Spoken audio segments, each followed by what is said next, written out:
Well, hey guys, greetings, salutations, and all that good stuff. Welcome back to the channel. This is Open Mic. Now, what's Open Mic? Open Mic is a much more laid back, kind of casual version of the John Campea Show, I guess, where all we do is just casually talk about the things you guys want to talk about. If you've got a thought, theory, opinion, or question on any topic that you'd like to talk about, go ahead and use the Super Chat feature and send that in. The Super Chat feature is open right now. It's only going to be open for a few minutes, though. So send those in, and we will address those during this show. I am, of course, joined, as normally I am, by Robert Meyer-Burnett. Robert, how you doing this afternoon? John, good. Today, I thought we had a very amusing show this morning with Christian Harloff. Always like it when he joins us.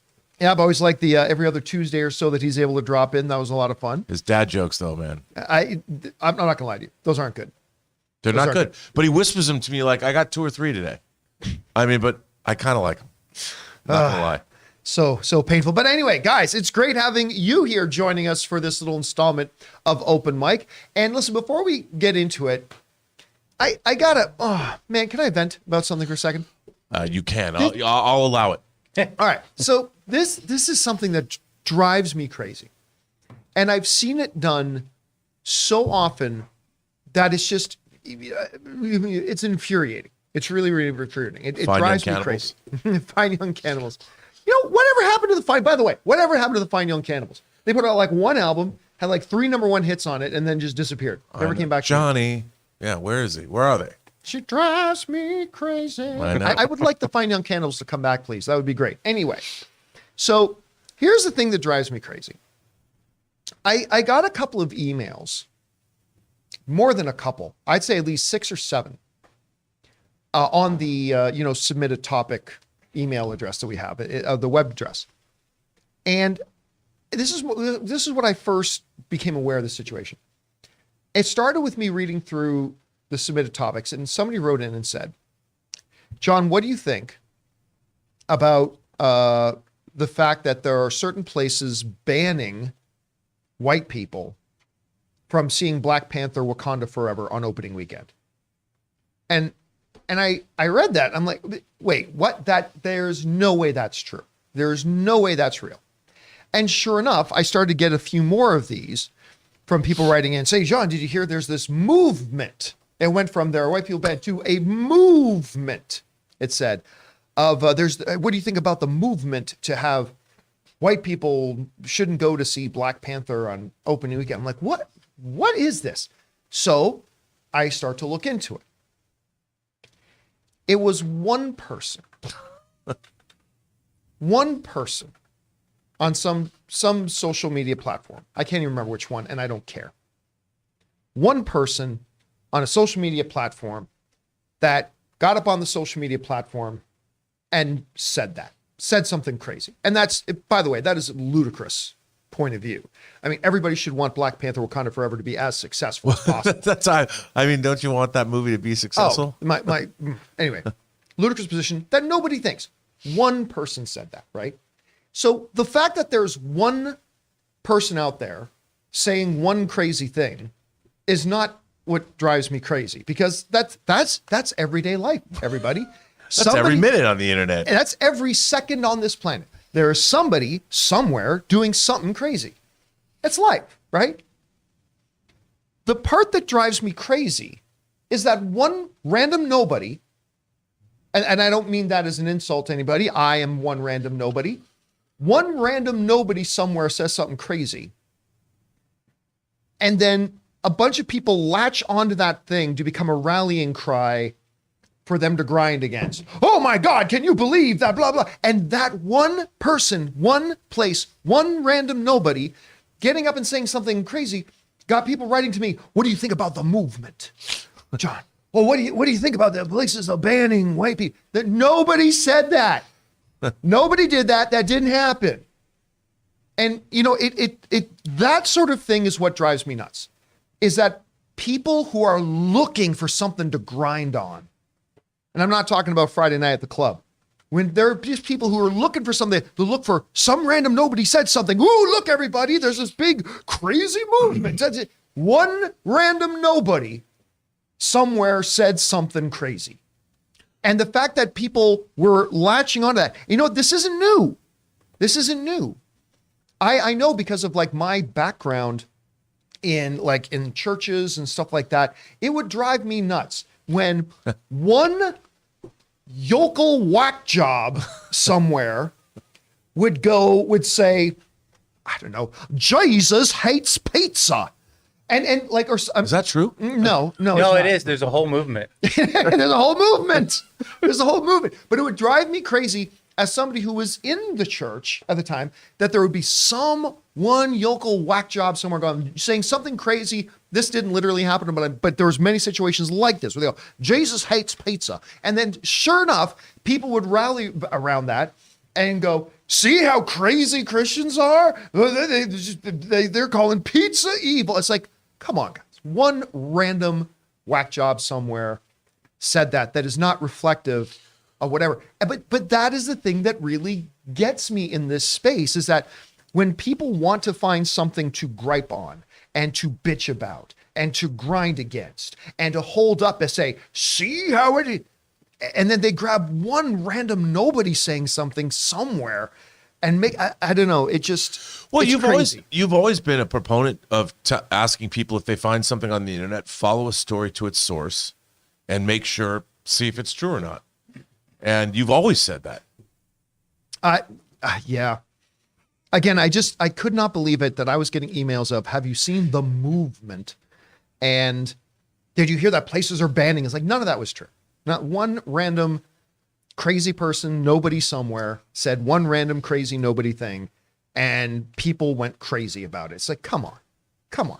That nobody actually thinks that. Not in any real number of real human beings think that. It's not an issue. It's not even something worth. But that habit on the internet drives me nuts. So let's just look at this logically. I mean, I know it's difficult. It's the internet. Those tickets were already sold. It was one of the biggest ticket sales in history. It's among them. So what did theaters say? Like, we did a background check on all of you, and your tickets are null and void. Oh yeah, and like my background check would come back real bad. I mean, that's just. Well, yeah, I know. I get crazy. emails every day that say, "Have you seen your background? You should really do something and clear your record on a daily basis." Oh, and listen, I remember,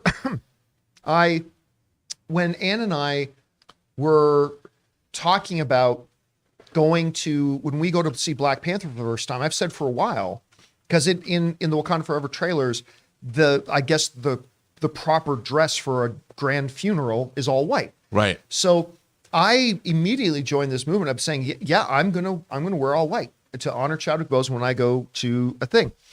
And immediately I started getting all these emails from people saying, hey, John, there's a lot of people that are going to tell you that's cultural appropriation. I went, but it's a fictional, non-real country that just have a tradition to wear white to show mourning and to a funeral and whatever. Sure enough, I never found anywhere anybody actually saying anybody who's white shouldn't wear white to honor Chadwick. I never saw anyone anywhere actually say that, but I had a whole ton of people say, a whole bunch of people are going to tell you this. And it's just, I don't know. So I worry because, after a DNA test that I took comes back and it says I'm German, French, and Irish, I'm not going to get in anywhere. Anywhere. I mean, they'll scan me and like, nope, you're gone. Who was the comedian who said, I remember one of the comedians said, my father was German. My mother was Israeli, which means I'm half German and half Jewish, which means I hate myself. And I can't, it was one of the bigger name comedians. I can't remember who it was at the time. But anyway, yes, this habit we as human beings have. And listen, let's not get comfortable pointing fingers, because this is a habit all of us have. Like we find like one little thing that means nothing at all, and we make it a rallying cry. Anyway, just kind of a crazy thing to me. Anyway, thank you for letting me vent on that. Hey, that's what I'm here for. That was very cathartic. I appreciate that very much. I'm glad. Anyway, okay, let's get into the live questions that you guys have been sending in here, shall we? Rob, what do we got up here? John, Culture Wars Diplomacy, which seems like a fitting place to begin. What is a criticism of TV shows or movies so overused or misused that it's lost almost all meaning and is an example of what it was, what was once legitimate criticism? Almost anything, almost any kind of criticism can be misused and applied properly. Like somebody can say it was convoluted. Oh, okay. Well, sometimes that's true. Sometimes it's not. I've seen like some of the simplest movies be described as convoluted. But again, that's a subjective impression about how it struck you. If you saw certain things in it that other people didn't, and that created the impression to you that there was something really overly convoluted happening, whereas somebody else just looked at it, didn't see those things, and just thought, no, this was just a pretty straightforward. There's really no one illegitimate criticism because, again, any criticism can be validly applied or not. I don't know. Do you have one that you think stands out to you? Derivative. I hear like when I hear derivative, I'm like, okay, what does that mean? Like it's a cop movie? Like cop movies are pretty derivative. You look into it and I'm like, what does that mean? Derivative. You got to explain to me. I want to know when people criticize a movie, don't give me a blanket adjective to describe something. Tell me why. Right. If you find that a movie is derivative, don't call it derivative. You give me a couple of sentences of why you think that is, and is that a bad thing? Like, for instance, slasher movies. I understand you could say they're derivative, but in the case of My Bloody Valentine, you have somebody wearing a mining suit when they're killing people and specifically taking out their hearts. But in other horror films, there's people that don't wear mining suits and maybe wear a black mask, or Cropsy in The Burning uses big shears, cutters to cut. Does that mean they're derivative because they're serial killers? Or what if the way they kill people is different? Like, what does that mean? Right. Tell me derivative. I want. You've got to give me something more. I want more. And I think film criticism has become lazy. Well, I mean, but then there are times that I think derivative aptly applies, right? Yes, like it does. If you look, especially if you look at the comic book genre, right? Because we've now got, like, I get a little wary about derivative characters. So you got Flash, you got Kid Flash. Look, wears red, super speed, does this, does that, same powers. Like, but when you say derivative characters, that actually means something. That's a specific thing. Yeah, so you're going, to a character. You know what I mean? Right. Because like saying the storyline's derivative is really general, but a derivative character, I understand. Like Ironheart is derivative of Iron Man. Kid Flash is derivative of the Flash. So that means something. And that's something I easily understand. And I think that I agree with you. I'm like, I get what you mean. Here's one that I don't like. It's nothing we haven't seen before. I hate that. I hate that. Now, I have sometimes said that about movies that I like. I've said, well, it's not shaking the world. It's nothing we haven't seen before. But literally, there is no element that can be in a movie that hasn't been in a movie before. A betrayal, many movies have done that. A twist, many movies have done that. A shocking reveal, many movies have done that. The butler was the murderer, many movies have done that. The murderer was the murderer. Yeah. But so this whole notion of just kind of saying, well, I didn't like this movie because there was nothing in it I haven't seen before. Well, I mean, in 2022, I'm sorry, it's not the 1970s was probably the last time you could look for some movie that truly had something completely and utterly original that has never been seen in another film before. So that's one that gets me a little bit. I like that one. Although I probably have been guilty of giving that one myself. Well, look. But when I recognize that I did it myself, it frustrates me. When you said nothing I haven't seen before, this seems so random, but in my mind, Brian De Palma's Mission to Mars popped in my head with Tim Robbins. Yep. They go to Mars and they find out human beings came from Mars, and they go into it was very much like the end of 2001. Literally, it was nothing I hadn't seen before, but I still liked it. Yeah. You literally have the oval-faced alien come out and really? Yeah. He became the CEO of Jack in the Box, by the way, that alien. Not many people know that. All right. What's next? Yasmir Hidalgo says, did a Black Panther rewatch. After Shuri's gauntlets are destroyed, she is shown very capably fighting with a spear. I guess she is combat trained. It was lackluster. I mean, that was not the same person we see. Again, I don't want to make any assumptions because I haven't seen the full movie yet, and I'm seeing it in 48 hours. So I'm gonna withhold whatever. But again, it's the same Laurel Lance stuff from. Remember, I used to love the Green Arrow show with Stephen Amell, and I still think Stephen Amell's fantastic. I used to love that show until they did this thing where, well, we're going to make Laurel. But the comic books, it doesn't matter what was in the comic books. In the show, Laurel was just a lawyer who they literally, if you guys have not watched arrow. You're going to think I'm making this up, but I promise you I am not.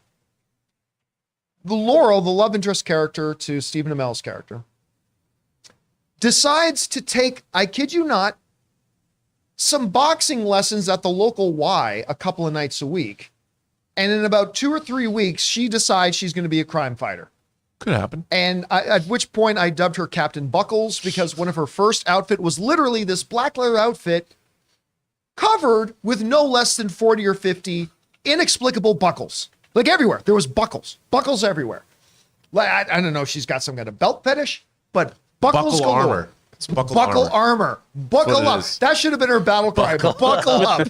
Here we go. and what started driving me crazy about that show was, okay, it's like, okay, all of a sudden now she's a superhero because she took some night classes. Then he finds this other guy, actually a pretty good character in the show, and I can't remember what the character's name was, but a pretty good character in the show, right? Who just like really believes in his neighborhood. Put a hockey mask on him and a gun in his hand, and he was Mad Dog or whatever the name Dog. was. Wild Dog was that Wild thing. Dog. And he's a superhero. Wild Dog's now a superhero. It's like, really? So we got Captain Buckles and Face Mask Guy with a gun, and this is our new Justice League right here.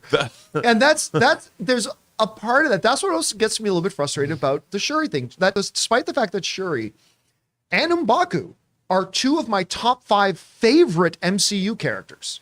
Not Marvel characters, but MCU characters. This whole idea, well, I don't know, everybody likes Shuri. Let's make her the new Black Panther. And by the way, and I don't know that that's what happens. I don't know that that's what I suspect happens, but I don't know what that's happened. And you know what? Again, I trust Ryan Coogler. You could tell me Ryan Coogler is going to make a movie where a child becomes the Hulk. And you know what? If it's Ryan Coogler doing it, I will give it the benefit of the doubt, and I will give it the benefit of the doubt now until I see it on Thursday. So I'm still excited about the movie. Anyway, all right, buckle up. All right, what's next? James Hoffman says, I watched Don't Worry Darling on HBO Max. I thought it was a pretty good thriller.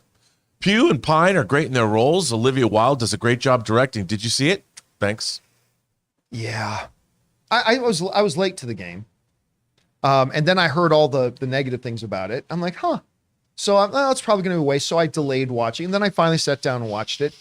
And yep, it was every bit as disappointing as I had heard. I thought Florence Pugh did about as well with it as you could. It was one of the dumber, makes absolutely no sense twists at the end that just logically, it threw any logic to the wind. I didn't hate it. I didn't hate it. No. But I was confounded by it, and I'm like, really? This is what this movie was? But I don't know. That was my thoughts. What did you think? I thought it was really, I thought Olivia Wilde did a good job directing it, but from what I understand, I was reading an article, it was a Blacklist script, and they just changed the ending. Now, I don't remember exactly the details. I remember thinking when I read this article, even the ending of the original script was not great. But they could have done something much more unique. I mean, this idea of this whole, spoiler alert? Well, yeah, I don't want to spoil it, yeah. but that end, talk about derivative. It's derivative. We've seen it before. We've seen it before. Nothing I haven't seen before. Nothing I haven't seen before. But in this case, that was what disappointed me, because I had other scenarios that I thought were better, and they went with the least interesting one, and that bummed me out. But I did think that the design and the look of the film was really pretty good. Oh, aesthetically, it was like, just look at that one shot. Like, you can bring that back up there for a second. Just look at that one shot. It's a beautifully composed shot. Yeah. Beautiful people. All this. Yeah, it was a very good looking. And you know what? I'll also give it this. Ambitious. It was an ambitious film. It really was. But yeah, just at the end of the day, I was disappointed. Considering how excited we were about it coming out of CinemaCon, which, by the way, we're only 5 months now, 4.5 months away from CinemaCon. I'm pretty stoked about CinemaCon this year, man. All right, what's next? Callum says, hey, John, I just finished Lord of the Rings for the first time. Wow. And loved it. My favorite character is Aragorn. Who's yours? Thanks, and bring on the filthy. Well, first of all, that's amazing. I am so envious of people who get to watch the original Lord of the Rings trilogy for the first time. Jealous of people who get to watch the original Star Wars trilogy for the first time, or Godfather, whatever. That's amazing. My favorite character is, and actually it is my favorite character in all of fiction. not just movies or TV shows or books or comic books, in all of fiction, my favorite character is Boromir. Because my favorite theme in storytelling is redemption. It's my favorite theme. It's something that all of us, water, food, shelter, redemption. It's something that we all need sometimes. And it is one of the most beautifully played out in any story when it comes to redemption. I just love it. I mean, actually, that's one of the things that actually played out a little bit better in the book. But even seeing it on screen, the redemption of Boromir was fabulous. And that is my favorite character. That's why that is my favorite character, even though he's only in one of the movies, except for the extended edition where he pops up in another one of them. But that's why he is my favorite character in all fiction. Who's your favorite character in Lord of the Rings? I'd have to say Gandalf. I mean, not all fiction, but in Lord of the Rings. My favorite Lord of the Rings character. And it's pretty obvious. But I also really like Elrond. The thing is, or Elrond's great. Theoden. Now for wrath. Theoden, he's got the best lines in movie Theoden, history. now for wrath, now for ruin, and a red dawn. I mean, it's great. How did it come to this? Oh no! Every scene he's in the last two movies of the franchise is just gold that you should carve into marble somewhere. Like, it's just And Rohan shall answer might be one of the best lines. Oh, it's great. A top 10 easily for me, best lines in movies ever. I love that. All right, what's next? Culture Wars Diplomacy is back. Do you think modern cinema is worse than the past, or is it just nostalgia and only seeing the cream at the top and the bad stuff being forgotten, or a combination of both loss of quality and nostalgia? None. Every era has its own story. Listen, I'll tell you right now. People who were around in the 60s were saying everything was better in the 40s. People who were around in the 70s said everything was better in the 50s. People in the 2020s are saying everything was better in 2000 or the 1990s. And it's all nonsense. It's all nonsense. And listen, I do the same thing. Like, I remember I got into a conversation a while ago with a buddy of mine about Saturday morning cartoons. And well, basically that doesn't exist anymore. Saturday morning cartoons aren't a thing anymore. But it was Which is the problem with America's youth. Which is exactly what is wrong with America's youth today. That's why things were better in the 90s. Yeah. So Smells like Teen Spirit. But I remember there was, like, even up until recently, there were Saturday morning cartoons. Say, man, Saturday morning cartoons suck today compared to the way they were when I was a kid. But then again, I'm sure, my uncles probably said the same thing or whatever. But yeah, I don't believe any of it's true. I think every generation has its own context. Every generation has its own societal settings. Every generation has its own issues that its art reflects and tries to address and talk about. And people say to me, what era was the best era for filmmaking a lot? And I just say, yes. I mean, because every era of filmmaking that your stories you go into, and there is gold and there's garbage. Yeah, especially if you break it down by year. Mm-hmm. People start talking about like decades in film school. It's like the 40s and the 70s, the best decades of film. But then when you start actually looking at individual years, and you can pick out, most years have some excellent films. And look, I think it was Theodore Sturgeon, a science fiction writer, said 90% of everything is crap. And I tend to agree with that. Yeah, I don't disagree. I mean, and there's nothing wrong with that. But every era is different. John, we didn't have cell phones 20 years ago. I mean, not smartphones. We had cell phones, but not smartphones. And people think life's better with cell phones. I mean, you can pay your bills. You can do all kinds. You can take pictures. You can book plane tickets. We have a supercomputer in our pockets. I mean, can you imagine? I'm sure people in the 40s would have killed to have the technology that we have today. Yeah, it's true. Every era thinks, the run. I'm a purist. Anything beyond the Lumiere brothers is derivative. The Lumiere brothers. All right, what's next? Norm Jr. 100 says, Game day. God of War Ragnarok comes out tonight. Can't wait to start my journey through the 9 realms with Kratos and Atreus. Then Wakanda Forever this weekend. It's going to be an awesome week. Don't forget, tonight, we got Andor. The Prison Break. I'm expecting big things tonight, John. Yeah, so am I. I mean, I have I've been waiting every week for a week episode and it just doesn't come. No. So, now I'm past that. And I'm just looking forward to glory and greatness every single week. It's great. Listen, there's a lot of good stuff coming up. It's just an exciting time right now. I got Yellowstone coming back as well. I'm Do you stoked. think that Daedra's going to figure out that Andor's already in Imperial custody? Yes. And he'll get there just too late. I think so. No, too. really. I think do- she's going to find out. They're going to be, get me to blah, blah, blah, whatever the name of the prison facility is. That. They'll be on their way and she'll get there and she'll have missed them by 5 minutes. It's going to be, what was the one-armed man? The Fugitive? Yeah, it's going to be The Fugitive. Yeah. Star Wars Fugitive. I'm looking forward to it. All right, what's next? David Crabtree, our friend David Crabtree, who's used to do great fan art of you Yes, and that's I. right. Tips at like $20. Thank Yeah. you, David. Love today's Top 5 Tuesday. Here's my top 5 favorite from Spielberg. 5, Hook. Yes. Hook. 4, Jurassic Park. 3, Saving Private Ryan. 2, Raiders of the Lost Ark. And 1, Last Crusade, also a top 10 favorite film overall. This is the great thing about Spielberg is that you could get 50 people in here all doing their top 10 lists. I love that picture. Doing their top 10 lists, and you're going to get 50 different lists Yep. because they're just, I mean, we had 3 guys who have worked together for a long time on the show this morning. And out of our 3 top 5 lists, only 1 movie was on all 3 of them. Yep. Just 1. Yeah. Like I don't think that would happen with any other filmmaker we chose. I don't think at least 2 or 3 would have been similar to anybody else. But Steven Spielberg's docket is so like people, it always starts with people go, John, I don't know why you think Steven Spielberg is the greatest filmmaker of all time. I'm like, all right, let's sit down for a second. Let's open up his resume, shall we? Now show me anybody that has a resume, when you look at that list, that comes anywhere near, that all due respect to the other all-time greats, Scorsese, whatever. It's just, there is nobody. And when you look at Spielberg's list, the movies are so radically different from each other. Right. Yeah. Right? So, like the same guy who did Lincoln did Ready Player One. The guy who did Close Encounters of the Third Kind did Saving Private Ryan. The guy who did Jaws just did West Side Story, which should have won Best Picture at the Academy Awards, by the way.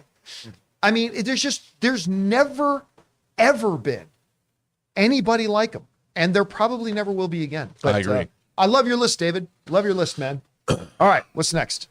Hung Vu says, if audiences like a side character more than the main protagonist, should they appear more, less, or kill off the character to keep the focus on the main character? You got to tell your story. Listen, if you're telling your story and you're telling it so well that there are some people in the audience that love your secondary character even more than your main character, that ain't a sign that you need to change direction. To me, that's a sign you're doing really well. Agreed. Like it's not hard to make any audience's favorite character in your story your main character. That's not the hard part. If you can write your story in such a way that you have at least a good main character, but you're writing it so well that there are side characters that the audience are loving even more, yeah, to me, that is not a sign that you should change direction. That's actually a sign that something is going pretty well. I know that seems anti-intuitive or counterintuitive, but that's honestly, I think you're doing something really well if that's the case. I don't know. How would you? No, I mean, that? look, I think a lot of the time, secondary characters, as much as you like them, I mean, we talked about Schindler's List, and I said the Ben Kingsley character, I love the relationship that he has with Oscar Schindler. He's a great character, but great secondary characters, they might not be the main character might not be as quirky or interesting, but you need that dynamic for everything to work together. So to remove one is to pull out, it's kind of a domino effect. You can't have one without the other, I don't think. You know what they say? Secondary characters are there to kind of fill in the gaps that the main characters don't deliver. Much like a good athletic greens dose in the morning to fill in those gaps in your diet where you're not getting the proper nutrition. We'd like to take a second and thank the sponsor of this episode of Open Mic, Athletic Greens. Hey guys, we want to take a moment and thank the sponsor of this video, Athletic Greens. Now, I started taking Athletic Greens because I don't eat enough vegetables, and I was looking for a way to make up for that deficit in my diet of those vitamins and minerals that I really need in my system, and thank goodness I found Athletic Greens, and I literally take it every morning. You see, with one scoop of Athletic Greens, you're absorbing 75 high-quality vitamins, minerals, whole foods, source superfoods, probiotics, and adaptogens to help you start your day right. This special blend of ingredients supports your gut health, your nervous system, your immune system, your energy, recovery, focus, all the things. And my wife got onto it, and now she absolutely loves it. You know, tons of people take some kind of multivitamin, and it's important to choose one with high-quality ingredients that your body will actually absorb, like Athletic Greens. So right now, it's time to reclaim your health and arm your immune system with a convenient daily nutrition, especially heading into the flu and cold season. It's just one scoop and a cup of water every day. That's it.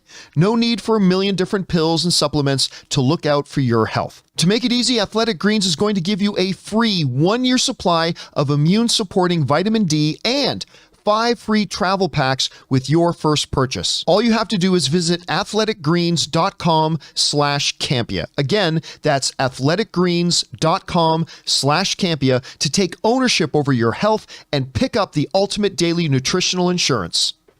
And thank you to our friends at Athletic Greens for sponsoring this episode. All right, with that down, let's keep on going. Rob, what's next? All right, John. Hitchcock is the GOAT. Says Nolan is my current favorite, but if he does collaborate with Spielberg on Superman, for the love of God, let Spielberg's team handle the dialogue mixing. Listen, I love me some Christopher Nolan. Of course I do. But I don't know why he insists. You know, going to movies no fun unless it's a challenge. Watching a movie's got to be challenging. You gotta see if you can pick out what the dialogue is. He'll only let Superman talk when he's at supersonic speed. He's like, what? Where he's actually flying faster than his own voice, so you can't hear him at all. It's I don't know what it is with Nolan, with his obsession with, you know what? It's not art if people can hear what the character's saying. Well, you know, I think he wants to create a sense of verisimilitude, reality. Yep, I agree. But the problem is movies are not, if someone speaks in a movie, whether they're in a mask or a rebreather or something, if they are talking, it's all make-believe anyway. Let them be heard. Listen, but look, to your point about the verisimilitude of it, this is something that I notice all the time in movies and TV shows. Because, you know, Ann and I, we go to Vegas a lot. And when we're out there, especially when we go with friends, we like to book a table at a club, go hang out at a nightclub, whatever for the thing, right? Here's the thing. When you're there in a nightclub, you cannot hear each other. Right. Right? You got to get 2 inches away from the ear of the person you're talking to, and you got to not scream, but speak loudly. Mm-hmm. Hey, maybe after this, we can go and get some tacos, you know, or whatever, right? But now let's look at a movie like The Social Network. There's a scene. It's the greatest mixed club scene ever. Where I believe it's the scene where where Justin Timberlake says the line, $1 million isn't cool. You know what is cool? $1 billion. I think it was that, but I can't remember if that was the scene. But they're sitting in a club and they're literally talking to each other in this volume level. Well, here's the thing. We should do this. Meanwhile, if that was really in a club, there's no way you could hear each other. What's really cool about that is if you listen to it, the club is actually pounding. The music is pounding, but it's mixed in such a way that you can hear them. And it's one of my favorite sound mix things in any movie, because you can hear them talk, but you still know that they're in a throbbing club environment. It's brilliantly done. 2 other I'd like to submit for club scenes: John Wick. Yeah. Yep. And the Batman. Yes. The when he goes to the club. Yeah. Yep. That happens to you. Have you seen the new trend with clubs like that, like pop-up clubs? That you show up now, and I have not been to one of these, but you show up now and you get silent disco. These headphones. And so it's funny, I've seen a camera in these clubs, and it's odd because you don't hear anything, but you see all these people dancing around and gyrating. It's like, well, they hear it. That's the important thing. Mm-hmm. So you can go clubbing and no one knows you're there. Nobody hears the sound. They're called silent discos. Here's one right here. Oh, there we go. There's a picture of it. A silent disco. It actually kind of messes with your head because you kind of forget because everyone's there. But when you take it off, it's like... See, that's the one thing that I find really interesting about that. If you actually want to have a conversation with somebody there, just pop the headphones off and you can have a normal conversation. Well, it's interesting. I've never been to one, but it's interesting. All right, what's next? James Argenta says over under 25% Plagueis or Tenebris are in the Acolyte. Under.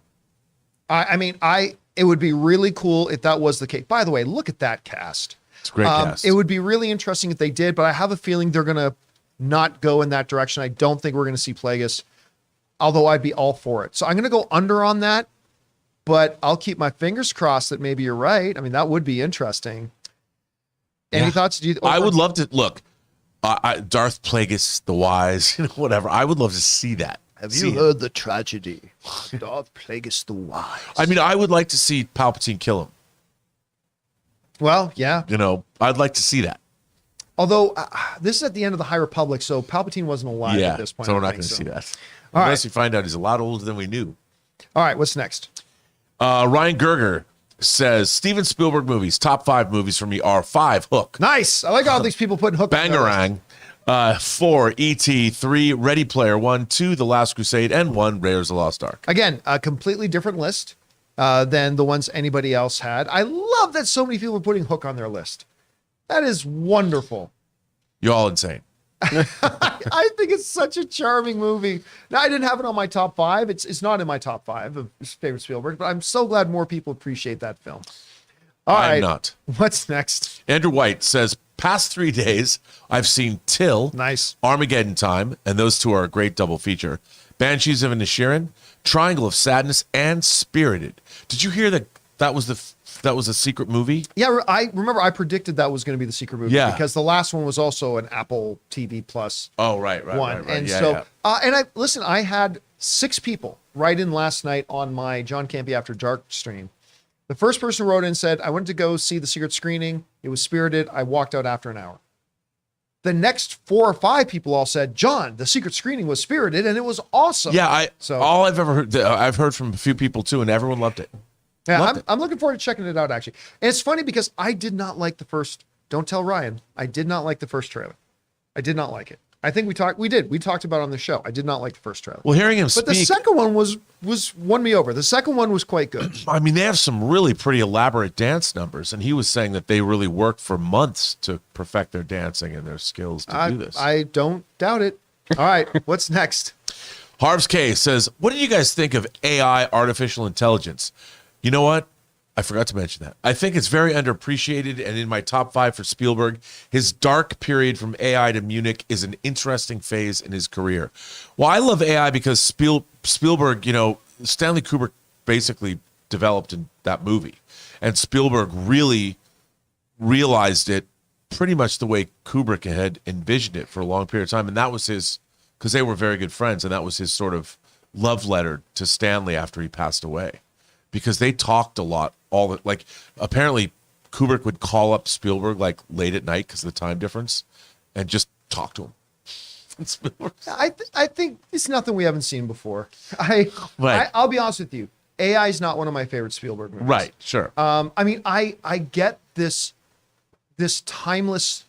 It's a timeless kind of Pinocchio story, and that's really what it is. I mean, AI is a story of Pinocchio, really. Right. Of this entity that wants to be a real boy in many ways. I thought the ending was very odd. Yeah. Like I won't spoil the ending or anything like that. For me, here's the problem with it. And it's on a very, very simple level. The movie never flowed for me. Like, do you know what I mean by that? Yes, the story never felt like it had any flow. I never really felt like it's filled with some fascinating concepts and some really interesting things. And there are several, if you look at the story of Pinocchio, there are several characters in this movie that are direct correlated to other Pinocchio's characters as well. But yeah, not one of my favorites. Well, I think, I think one of the reasons for that is it doesn't feel like a Spielberg movie. Well, that's true too. It doesn't. And he's doing, I think the real problem is that Spielberg and Kubrick have diametrically opposed sensibilities. They're not even in the same wheelhouse. And I think Spielberg was trying to bring some Spielberg stuff to Kubrick's darkness, and it would have been interesting. And I don't think it entirely works, but I think it's a handsome film, and I've come to like it more over the years. Okay. All right. What's next? Vatos Locos Forever.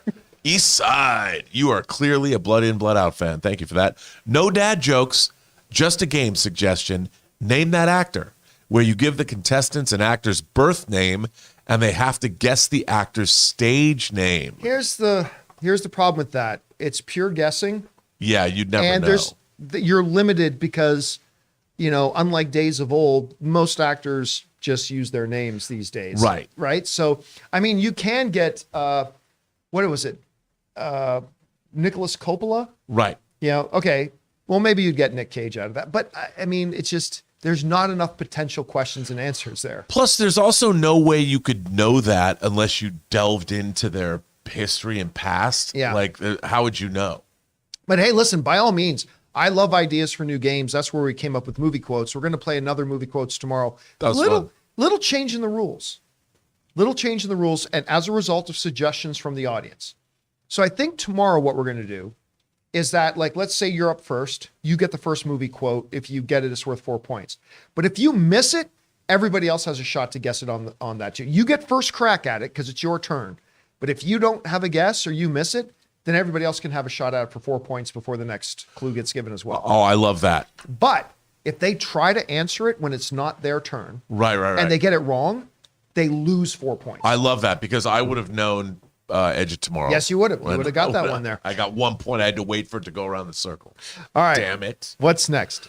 CJ Rebirth says, continuing from After Dark, Spirited won't be for everyone, but I love musicals and holiday films, and I'm glad I got to see it on the big screen. More tomorrow. I mean, the very fact, you're right about that, CJ, the very fact that it is a musical will mean that it automatically excludes certain people. Yeah. Some people just won't like musicals no matter what. I get that. That's fine. Like, everybody has a certain type of movie that maybe doesn't work for them. And that's okay. No movie is for everybody. I mean, that's just the reality. No movie's for everybody. But will it be for the majority? Well, that's what we'll find out. All right. What's next? Jay Master says, Rob, I started watching Manifest today after the John Campea Show. I need to say I'm completely hooked on the show after the season 1 pilot episode, and I'm now 3 episodes in. 10 out of 10, best show ever. Netflix rules. Jay, I'm telling you, just let it go. Just watch it. Glorious gobbledygook is all I can say. That's what you're in for. Wait till you get to the end of the first season. You'll be like, what? Tell me I'm wrong. I really liked the first episode of Manifest. Yeah. I love things that set up a what the hell kind of scenario. What's going on? People take off on a plane when they land. How many years had passed? 7? 5. 5 years had passed. Like, what? I love that. Boy, that show went nowhere fast. Yeah, I mean, then it has an impossible premise. They keep just adding gobbledygook to it. Yeah. That doesn't make any sense because somebody pitched the idea. The pilot script was great.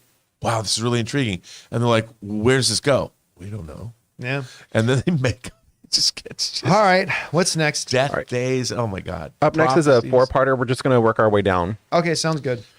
Okay, Jay Master says 1 of 4. With the BBC deal with Disney Plus to release the upcoming seasons of Doctor Who on the platform beginning in November of 2023, as of now, more info was released that Disney Plus will increase the budget from $3.4 million to $11.5 million per episode. That's going to be a hell of a Doctor Who episode. When season 14 begins filming this month, this will put the total budget of $100 million, making it the most expensive season era of Doctor Who ever, after the HBO collaboration that was $7 million per episode with a total of $50 million. Well, I mean, look, Doctor Who was always it started as a low budget kids show, and it's never been a hugely expensive show. I mean, that actually makes me excited because that's a substantially larger budget per episode, which means more special effects, more timey-wimey stuff, as the doctor might say. That excites me. I mean, listen, if you are into Doctor Who, which I'm not, no trashing on Doctor Who, I just don't watch it. Right. So I'm not saying anything bad about it. I just don't watch it. Then you've got to be excited about this. I mean, look, money doesn't solve storytelling problems. But if you've got a decent story, money can give you a lot of tools that you otherwise may not have had available to you. They've brought back Russell T Davies, who was the best showrunner for Doctor Who in the modern era from 2005 on. They brought him back. And then they brought back David Tennant as well, who's everyone's favorite doctor. So that's probably why they gave him more money, because they have to compete with other science fiction shows. I think that's a really good idea. I'm excited. All right. I didn't realize it was that much money. What's next? But actually, quick question. How many episodes does it have? Total? Yeah, no. I mean, generally speaking, how many episodes does Doctor Who have? It goes different. It's different. It depends. I mean, and then they do Christmas specials and New Year's Eve specials. So to be honest, I don't know. All right. What's next? Rob, is this Doctor Who? Yeah, no. Yes. No, that's Horton Hears a Mayor Who. Who. Oh, oops. Yeah, that's Mayor the Who of Whoville. David Crabtree, another $20 super Oh, chat. thank you, David. I tend to liken Last Crusade to another great third entry of a film series, Return of the Jedi. Also, my favorite Star Wars film. Well said, David. Both films encapsulate and represent all elements that make both film series so great. I agree. That's one of the things that I love about, a lot of people. I'm not like the typical Star Wars fan that, generally speaking, among Star Wars fans, when you survey a group of Star Wars fans and you ask, well, what's your favorite Star Wars movie? Generally speaking, Empire Strikes Back will be the one. And you get no argument from me. It's amazing. For me, I lean towards Jedi. Jedi, to me, it just kind of every phase of Return of the Jedi represents all the things that are great about the original Star Wars trilogy. And I feel the same way. That's a great example, David. I feel the same way about the Last Crusade. It took all the great things about the previous couple of Indiana Jones films and just brought them together and heightened it a bit. And I absolutely love it. That's why, to me, like, people ask me, what's your favorite Star Wars movie? I was like, well, I always just say Star Wars, and that just means the original trilogy. Yeah. But if you make me do it, I'll do, 1A and 1B in Return of the Jedi, Empire, and then New Hope. But I just see them all as one magnificent group of films. All right, what's next? Russell Amador says, Baba Yaga joining Ballerina spinoff. Yeah, we'll talk about that on the John Campea Show tomorrow. we saw that story drop that John Wick will be joining the spinoff, the Ballerina spinoff. That's going to star Ana de Armas. Ana de Armas, the newly single Ana de Armas. I think that's great. After seeing her in action in No Time to Die, I'm really excited to see what she's going to bring to a John Wick spinoff. I'll tell you what, I was so on board for a James Bond spinoff of that character. Yeah. She was great. And the chemistry, on-screen chemistry and dynamic between her and Daniel Craig in that movie was, I'm not talking about romantic. I'm just talking about the chemistry is two action heroes in this action scene. I could watch an entire movie of them. I thought it would have been great. All right, what's next? Brandon Barrett says, hey guys, where do y'all get those Mando and Black Panther helmets from, and how much do they cost? I would love to get the Black Panther one. Well, I can tell you the Mandalorian one. This is the Hasbro Black Series Mandalorian helmet. I'm not quite sure how much it is. You've got a couple of them, Taylor. Do you know how much they are generally they run for? I pretend to not know how much they cost, but I believe they're actually on sale right now for either $100 or $80, depending on where you go. I think GameStop was having a sale. The Black Panther helmet that you can see, let's see, in front of Rob, that was from Disneyland, from Avengers Campus. I believe that one was $100. Because it lights up. This one's got a voice modulator. Like you can actually wear this helmet, like that one too. Yeah. You can put them on, voice modulator. They look great. I love, and really, they're not terribly expensive. When you look really at it, nice. Yeah. When you look at it, I think, okay, I wouldn't be shocked if I saw a price tag on it and said $350, $400, but they're closer to $100. All right. Good question. What's next? Fangblaze71 says, so excited for Wakanda Forever. The anticipation is killing me. Listen, it's been a while. It honestly, since July, it's felt like we were back in the pandemic again. In the sense, now it hasn't been that bad, but it's been pretty slim about having these major films coming out that we like all collectively can get really super excited about. There have been a bunch of smaller ones, but it doesn't carry that same excitement because it's not an excitement you get to share with everybody. Like I'm crazy about Everything Everywhere All at Once, but most people didn't see it, so you don't get to have that thing, right? So Black Adam came, super lot of fun, and Black Panther Wakanda Forever is going to be next level, man. Like I can't wait. Going back to be in a fully packed theater with fans, the energy is going to be palpable. The emotions are going to be great. I think it's just going to be an incredibly dynamic, fun, shared experience with people. I think it's going to be really special. I totally agree. All right, what's next? Peter Cunnington says, Terminal is the greatest Steven Spielberg movie ever. Jeez. Sucking up to Ray Aura. God, it's I believe the one bad Steven Spielberg movie. Like I always say, everybody has a bad day at the office. Everybody does. That movie right there. Steven Spielberg's Bad Day at the Office. But yeah, it's too bad it's got Tom Hanks, got Catherine Zeta-Jones. Anyway, all right, what's next? Connor Not Found says, I rewatched Cloverfield after Rob mentioned it recently. Dude, it's even better than I remembered. Really excited for the potential direct sequel. You know what, John? Of all the bad robot movies that they made, I love Cloverfield because I love kaiju movies, and I remember seeing the trailer going, oh my God. But that movie, in terms of like, it plays with the found footage conceit, because that's what it's really good. It's really good. I didn't love it. I didn't love it as much as most people I know It did. holds up. I did enjoy it. My issue with it is they drove the found footage too far home. They literally, in the dialogue, they're like, what? Oh, I've never handled a camera before. Yeah. I guess I'll be the asshole doing this movie for you. Yes. It's like, come on. You didn't have to. And then every once in a while, like, they'd be like, there's the giant monster. Oh, let's look over here. It's like, so like, I get that. There was build tension. Yeah. But after a while, even in Jaws, you get to see the shark. Yeah. Especially in Jaws. Yeah, 3. it's very, and I have to say, it's kind of goofy. And I'm The saying this monster's just, kinda I goofy. like Cloverfield. Yeah. But I just felt like they drove that point too hard. Yeah, I wouldn't disagree with you. All right, what's next? Fangblaze71 goes on to say, have you ever heard of Celebration Cinema? It's the theater chain I always go to, and it's easily my favorite theater I've ever gone to. No, listen, while you have your Regals and AMCs and stuff like that are big nationwide chains, the majority of movie theaters in North America are what's called regional chains, right? Either the individual mom and pop, they'll pull up a crowd. Wow.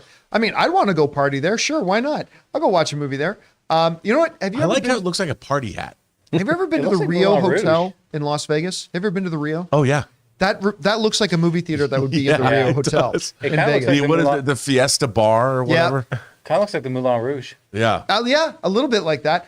But a lot of them are these smaller regional chains. So the reality is that probably a lot of the movie theaters close to where you live, we would never hear of because they're regionalized. But that's kind of the backbone of the theatrical industry. That's why it's great when we go to CinemaCon, we'll always meet people at CinemaCon, which is a convention for movie theater owners and the studios to come together and pitch their wares to the theater owners. And we always meet these people who come from theaters and owners of theaters we've never heard of before. Well, we saw a guy at CinemaCon speak. I don't know if you remember this. One of the guys who came out and spoke, I think he was a black theater owner from Harkins. Yes. And remember that? And I had never been. Well, there's a big Harkins theater where I live now, and I'd never been to one, and it's great. I mean, it's a really great theater, and they do a really great job, and it's just beautifully made, and the projection's great, and refreshments are great. And I was really impressed. But it was interesting because I didn't know anything about that theater chain, but we saw that guy speak, and I was like, I really like what he had to say, and I was very impressed. And I was worried. I'm like, is this projection going to be good? Is this going to suck? But it's really good. I'm very impressed. So Harkins Theater, you guys do a great job. All right, what's next? Connor Not Found says, I'm probably a little too excited for Peter Pan and Wendy. It's my most anticipated movie of 2023. The story resonates with me so much. I can't even remember. Which one is this again? I guess it's a Disney movie. It's going to be on Disney Plus, and let's see, Connor Not Found. You and I park our shuttlecraft in the same shuttle bay. One of my 15 tattoos, I don't know if you can really see it, is Peter Pan. It's a second star to the right. So I am very excited for this. Great, more Hook people. All right, what's next? Connor Not. Xavier Patterson says, how will they play up on people hating mutants in the MCU when there's already so many superpowered beings out there? Wouldn't it seem odd to hate them? Listen, we simply don't know how they're going to treat mutants in the MCU. I mean, look, I get it. All we have to go on is what we've read in the comics and maybe what they've done in some of the old animated stuff. But they may choose to treat it very differently. Well, I mean, remember too, mutants are Homo superior. We're Homo sapiens. And in the comics, like Magneto is saying, look, we're better than you. And they never really leaned into that in the movies, but they could definitely make that. Well, they literally start off the franchise with, we're the future, Charles, not them. But they don't sit there and say that they do say that, but to actually make it have a scientific explanation of the fact that this is the next stage of human evolution, you guys are out the door. I mean, they could lean into that. It would kind of be interesting. I Again, though, he raised a great point because I've raised up the same question about comics, and the comics to me never really addressed it either.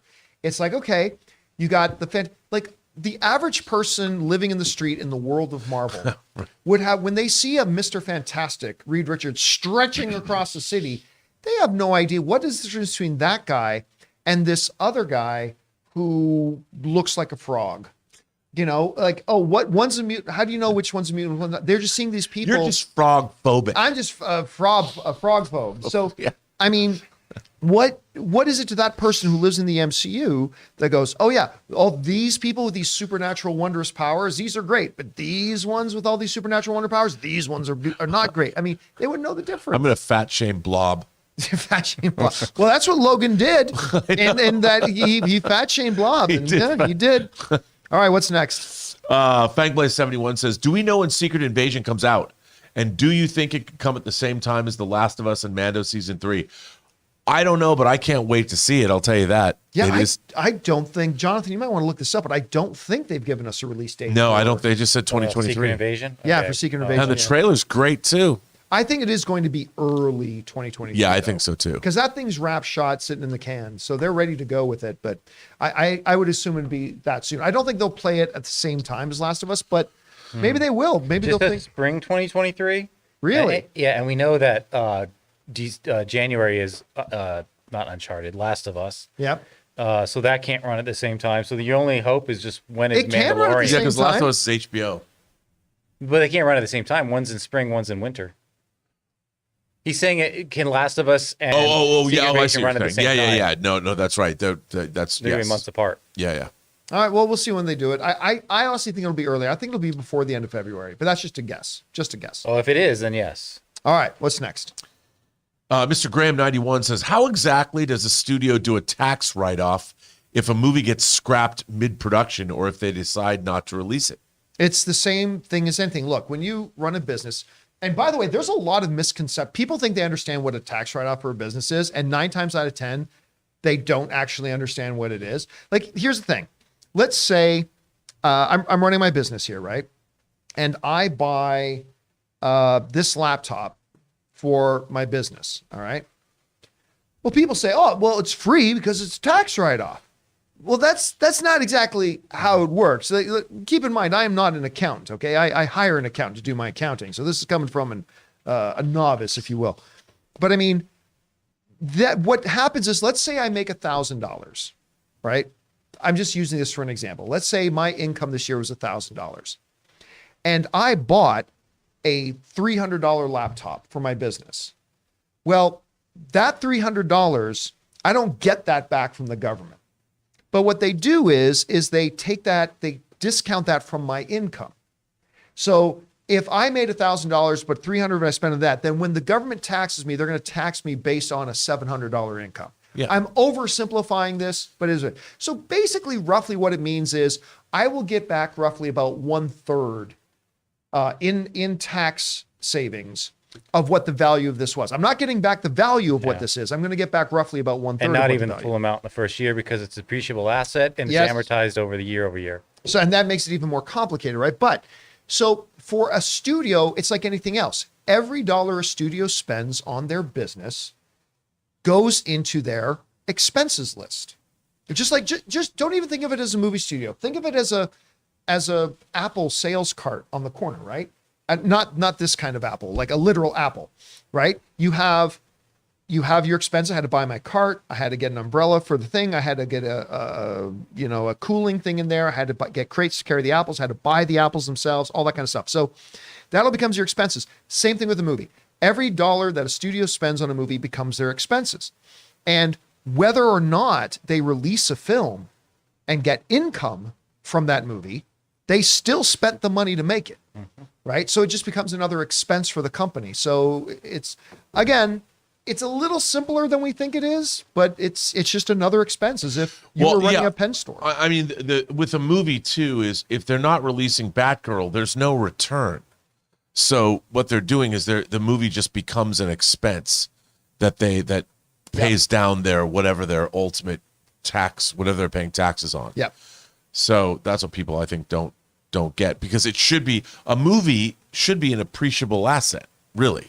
But if you're never going to release it, it's not finished, then it doesn't become an asset. Yeah, it just became money you spent and you didn't get a return on It'd it. be like trying to buy a house or buying a house or you're a business that makes houses, but you just never finish the house. Yep. You know, Actually, that's a good way of putting it. You know, There's that's places where that happens.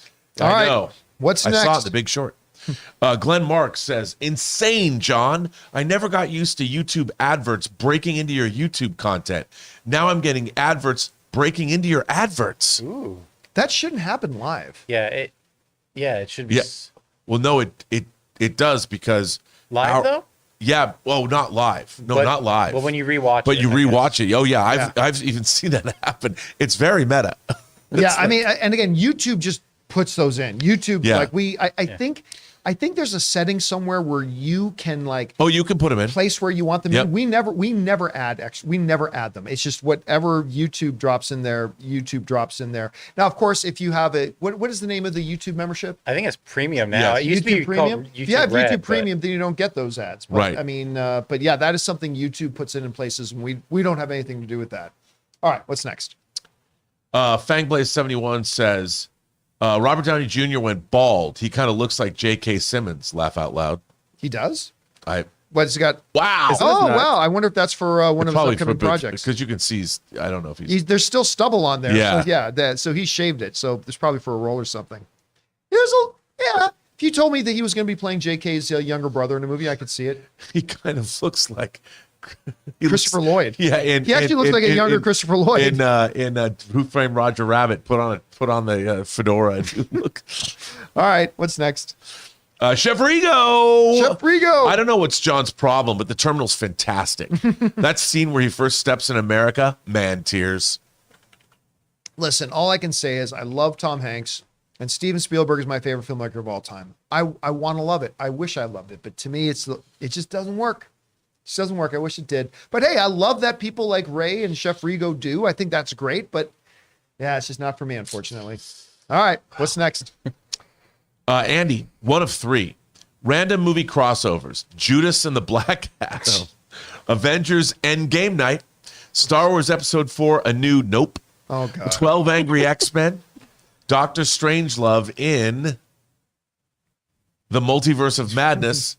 Fast and the Furious Sex Tape. Fantastic Beasts, The Secrets of Dumb and Dumber. Okay, that one's not That's that. pretty good. That one's pretty good. That one's pretty good. I'll give you marks for that one. Forgetting Sarah Marston and the Wonder Woman. That's actually pretty funny too. Yep. But Pacific Rim Jobs. Nope. I use that. Shazam, Call Me by Your Name, and my favorite, The Fault in Our Star Trek. Which of these crossovers would you look forward to the most? You could have a series called The Fault in Our Star Trek, Rob, on your show. I could, and I like that. I do like his Fantastic Beasts: The Secrets of Dumb and Dumber. Dumber. I think that's that one. best. That one was pretty good. I'm Yeah. not a big fan of any of the rest of them, but that Dumb one was and Dumber pretty with clever. magic. With magic. I like that. See how many bad ideas you have to come up with a good idea? That's just like Hollywood, baby. Just like Hollywood. All right, what's next? Connor Not Found says, I love you guys so much because you feel like friends talking about everything I love. My friends get bored of it, and they shouldn't be your friends. Thanks for everything, all you do. You know what? I feel the same way about there's a few I follow a lot of tech YouTube channels, but I don't follow a lot of tech podcasts because I find not many of them are very good podcasters. Right. But there is one that I still really like. I've been following this guy for like 20 years. It's Leo Laporte and his Twit network because they have that exact format. They just get like four people sit down and talk about whether it's Android or talk about iOS or talk about the Mac platform or talk about, computer hardware or whatever. And it just feels, I really do like that it just feels like they're sitting down and talking about this thing, but they do it in a structured and intelligent kind of way where I'm engaged, listening as if I'm part of the conversation, but I'm also learning something at the same time. And yeah, and I get a lot of that too in my sports programming and the sports stuff I like, which is kind of what I modeled AMC Movie Talk and Collider Movie Talk and the John Campea Show. I kind of modeled it after that thing. And I love that you said that because that's kind of exactly what we go for around here because it's the kind of stuff I would like to listen to.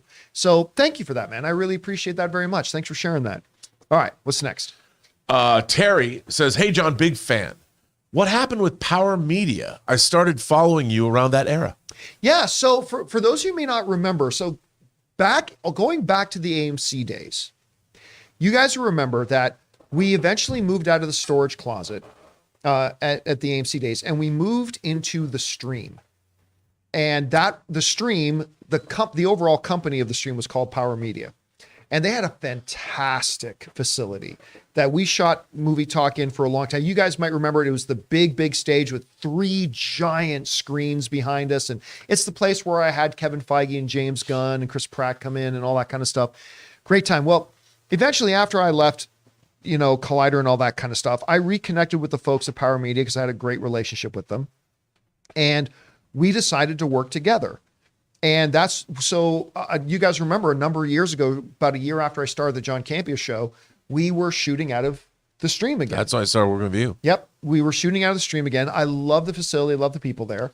And we were developing other content and programming as well. Now, unfortunately, what we came to realize that, when we had our initial discussions, I thought we were all on the same page about what it was we were going to try to do and what it was we were going to try to accomplish.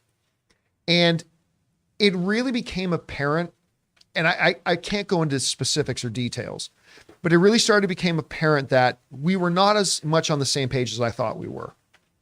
And I still adore the people from there, by the way. Like I have great relationship with the people who were there and all that kind of stuff. We had a great relationship. And so we were able to sit down one day, we had a meeting, and I just put that on the table. It's like, look, we said this when we were going to start to work together.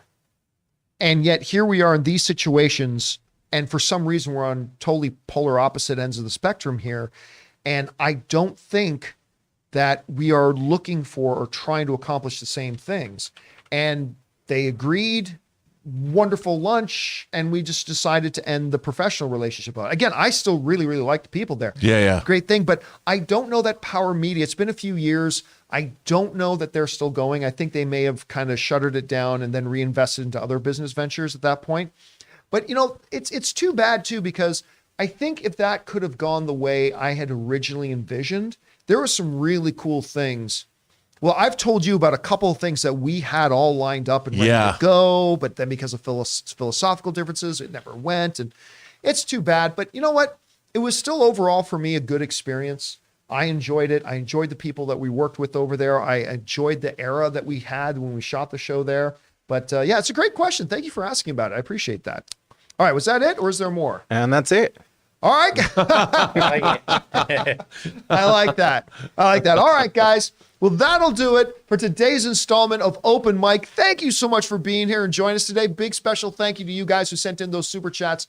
Number one, because you gave us great fun things to talk about. But number two, you supported this channel as you did it. And all of us here in the room, thank you guys so much for that support. Now, don't forget, tomorrow the John Campea Show returns. We've already got a load of stuff to talk about, from this Lobo thing, John Wick thing. There was a couple of others that came out that are already huge. Indiana Jones. The Indiana Jones thing. We got a load of stuff to talk about tomorrow.